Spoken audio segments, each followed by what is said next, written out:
Okay, I think I did a video previously called Creating versus Allowing in the New Age, and wanted to expand on that thought. I think that I'm leaning more towards allowing these days.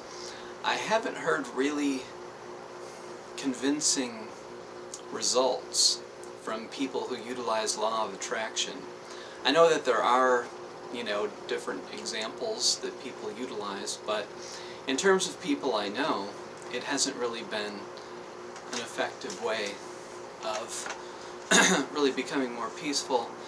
And I want to use an example of how I think that it can be undermined. Okay, so I have 3 televisions, and they were standard, regular TVs, not high def. It's foreshadowing of the story. And one of my cable boxes was acting funky, so I asked 2 people that were present to focus with me on this idea of seeing if we could make the one cable box work. It wasn't like a on or off completely kind of thing. So I thought maybe we could focus our intention on making it work, because I didn't want to go through the hassle of getting that box repaired and so forth. So we all focused on it, we're all people interested in spirituality, so we all real focused on it, and it didn't work.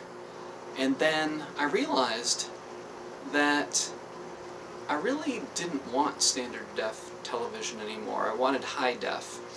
And that cable box going out, it got me thinking, well, if I'm going to have to go through the hassle of having a cable repair person come to my home, then I'm going to upgrade my TVs to high def and upgrade my cable boxes to high def with DVRs so that I can have a more clear system.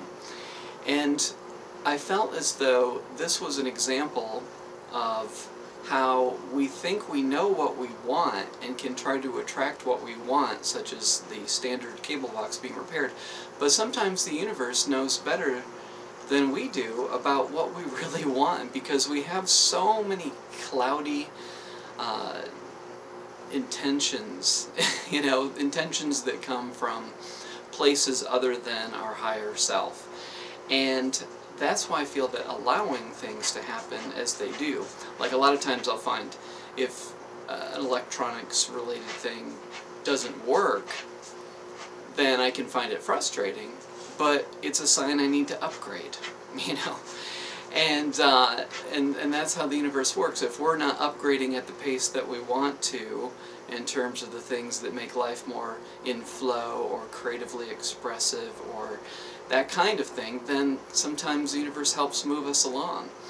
And so I feel that the people that benefit most from law of attraction concepts, teaching this, are the ones who teach it.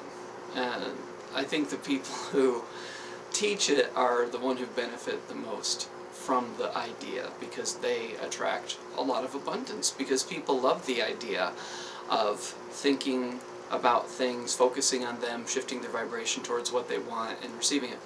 But there is a fatal flaw, I believe, which is the presence of ego, and that influencing what we want,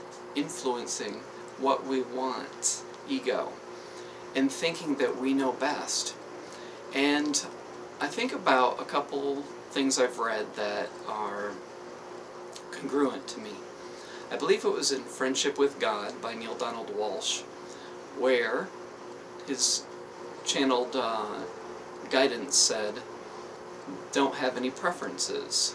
And I still remember when I first read that, maybe almost 9 years ago or something,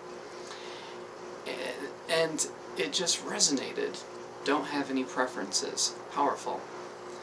And Eckhart Tolle talks about Krishnamurti, a teacher he admires, who says, Krishnamurti said, I don't mind what happens. And that also seems to imply not putting mind towards what is happening. Spirit is powerful. guidance is powerful. It can be scary to be in the void of not knowing what comes next. And the more we don't like what is happening in the moment, the more we can try to create something else to take its place, to force something else to take its place. But I feel it's liberating to say, I'm not sure what is best for me in this moment or tomorrow, but I will create an empty bowl in my mind, and I believe that Spirit will fill it with an idea. Having no preferences and not trying to create anything in particular from one's own mind is different than receiving guidance and then taking action as it is called for.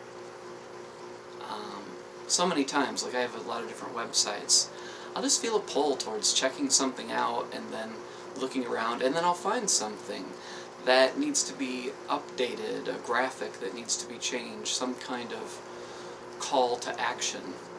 But that which pulls me to that particular website page or whatever is more of an internal guidance kind of thing.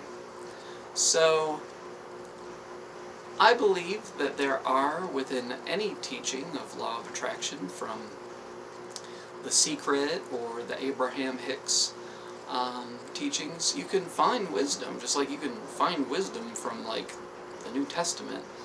But that doesn't mean these sources are all wise or all helpful.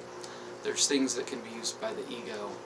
And I know that people have counter-arguments about, well, you know, I don't choose things from my ego and that kind of thing. Well, perhaps, you know, that's fine.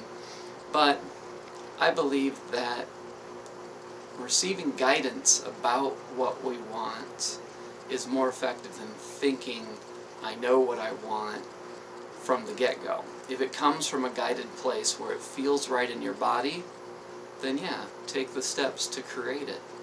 You know, do what you're guided to do.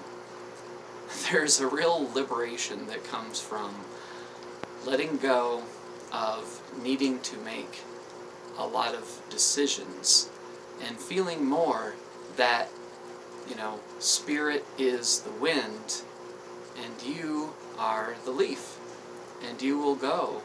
You will not fight against where the wind is blowing you towards.